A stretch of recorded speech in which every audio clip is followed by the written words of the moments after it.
Prime Minister nabo mutakataka yabwe Kabaka oba King ujjuka tubadde tuli mu mbeera ya n'abakyala wa Bungereza nga era butereevu n'ekitundu ekya Canada yakitwala era nga ye mukulembeze w'okuntikko kati nga balonda Prime Minister agenda maaso n'okuba nti yabatwala mu ggwanga erya Canada bagenze maaso ne batuula mu parliament yabwe era n'ababeerawo ababaka abajja abagenda maaso n'okuba nti balayizibwa mu kitundu kiri oba mu province eyayitibwa ya Quebec. Abasajja 14 ne bagaana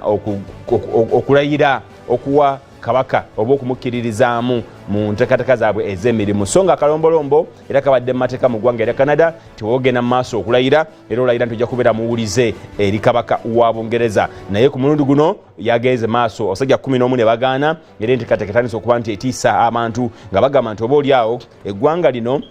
lyandyesalako n'obutaddamu n'omuli n'ogumu okubeera wansi ow'obukulembeze obwa King Charles era byemu ku bizibu byayolekedde olw'ensonga nti oluvannyuma lwa maama okufa abantu bangi oba amawanga mangi gaavaayo ne galaga nti oba oliawo gandigenda mu mbeera ey'obutakkiririza mu bwakabaka obw'eggwanga erya Bungereza kakati awo embeera bwetyo bweri nga bano aba Quebec bagamba nti ffe twagala naffe tube n'enteekateeka ezaffe era tetugenda kuddamu kubirayiramu wadde amateeka bwe galagira ne bo bagambye ffe tetugenda kubeera bawulize gyali twagala kuba nti tweyawula oba oliawo tubeere ne federal system yaffe mu kitundu kyaffe eky'eggwanga erya Canada so embeera bwetyo bwe yabadde ate mu bitundu ebyo bwe tugenda mu ggwanga erya Russia